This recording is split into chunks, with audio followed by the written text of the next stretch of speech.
Assalamualaikum student. In this video we would talk about the definition of the hazard, the explanation of the hazard, and furthermore we would also discuss about the importance of identifying the hazard prior to any work, and we'll also discuss shortly a hierarchy of the control in terms of hazard. And I would make the separate video on each and every step that is in the hierarchy of the control. So in this video the focus would be on identifying and defining the hazard and identifying its importance. So okay, start with defining hazard. So hazard is simply anything that has potential to cause harm or which causes harm. Anything that has the potential to cause harm. It means that suppose if there is a wire of electricity, suppose there is an edgy rock, suppose there is the stair which is not placed properly. So while you see on that rock, on that edgy rock, or on that electrical wire, or on that stair, you won't see that this is the hazard, but this has the potential to cause harm, and it will cause harm if they are not controlled properly. So hazard is simply anything which has the potential to cause harm or which causes the harm actually. And let me tell you that every organization who is working in Pakistan or who is working abroad, in Pakistan I won't blame the government, but we have very much the laws and the regulations are not followed here, but in abroad, in the most of the countries, there are very strict safety regulations of every company. Every company who is operating in the country, in the abroad, has to follow certain rules and regulation regarding the safety. And the safety is very much important for anyone who is working in any organization, in any company. The safety of workers, safety of equipments, safety of environment are the three core components of any organization, and they are like, they want to enhance their safety procedures and they want to improve their safety procedure in most of the abroad countries, and they don't want to have some type of the losses. But when it comes to Pakistan, we have very much less procedure, and I think there are only 2 to 3 organizations in which there is a proper safety management system. Otherwise the safety management system of most of the organization is very much outdated, and even the procedure are so much outdated that they cannot be employed on the physical grounds. But there are the couple of organizations which are really doing good with their safety procedures. And when I'm talking about the safety procedures, you know that the safety means to prevent everything from the hazards. The safety is indirectly, you can say, or you can say directly linked with the hazards. If there are hazards and if they are not controlled, so you can't say that there is a safety. But yes, if there are hazards and if they are properly controlled, you can say that now the working environment is safe.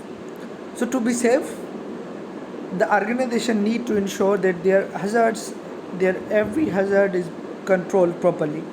And for this reason, every organization should have its own team, safety management team, and they should contain the people who have the previous trainings regarding the safety, regarding the NEBOSH, or there are many other trainings as well, which the manager should have done, the safety manager should have done to identify the hazard properly. And on the smaller scale, everyone could identify hazard. You don't need any specific degree for this. You just need to identify hazard. All you need is the working mind, and then the focus. Then you can identify lots of hazard. But to be technical and to identify some of the hidden hazard, you need to be if you have already been through any training, then definitely it will be beneficial for you. But well, the hazard identification is the one of the core component to ensure safety. If hazards are identified properly, and all of the hazards are identified and all the controls have been put into position, then we can ensure that safety of the overall procedure, the overall organization. And you know that when the one bypasses safety, they are definitely going to bear the consequences. In Pakistan, there have been so many events, so many fire events, so many explosions, which were merely due to the negligence of either people or negligence of not following the procedure, or even there were not any available procedures. Let me remind you one of the incident. Uh, I think the tanker of the oil in Bahawalpur, I guess in Bahawalpur, it was. It just slept, and while it slept on the road, and then the oil came out of the tank. So means I myself have watched even the Bowsers, if they are tied properly, if their covers and the whole the tank is properly sealed, while they are transferring crude or transferring oil to anywhere, then even if they fall, there are the less chances that oil will spill. But in that chance, the company, and maybe the incident, the slip of the tanker was so much means so much fast, or anything that could have happened there, but it took the life of 219 people, because they were all coming, and they were like that we will take the oil away, and for them to take the oil away, they gave their lives. But eventually the procedure were not followed properly, and in Pakistan we actually don't see the procedure. In the coal companies, in many of the coal companies, the procedures are not followed, therefore the lives of so many people are always on the stake. And let me remind you one of incident, when the hazards are means ignored. When the hazards are ignored, and there is a thing that has the potential to cause of, but we are ignoring due to in order to save money, or in order to some other benefits, or some other wants, other ones, we just ignore those hazards, and then they actually turn into the accidents, and then they are so much devastating.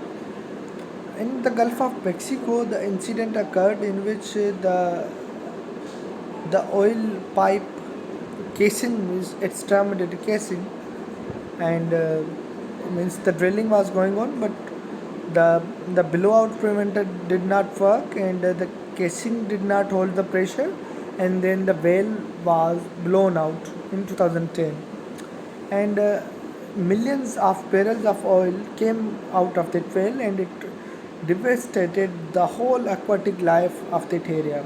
It also killed 11 people, but the aquatic life that was damaged was it an enormous was so much devastating. And that Gulf of Mexico incident is considered as the one of the, not one of the worst, but it is considered as the worst incident in the history of oil and gas. Oil spills are in the history of environment, even means the damage that it had done to the environment. So well, when the hazards are not identified properly, there are more chances that the life and the money and everything is going to be on the stake. And for this to be avoided, we should put forward, and we first of all we should identify all the possible hazard, all the hidden hazard, all the associated hazard.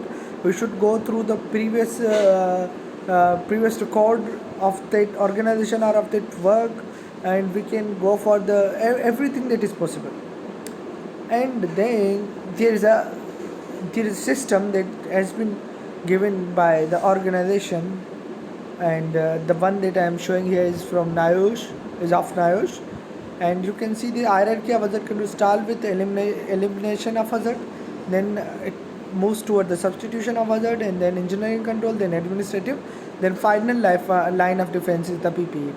These are the five like footsteps or five steps of controlling the hazard. And the number one in the most effective way of controlling hazard, it is itself the elimination of hazard. If hazard is eliminated, then we don't need to worry about anything.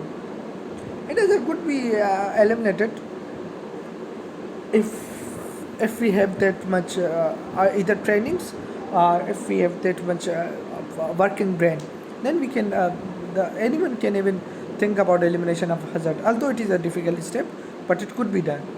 And the substitution and the engineering control and other two, and we will discuss in the detail, and I will make the separate videos on each of these.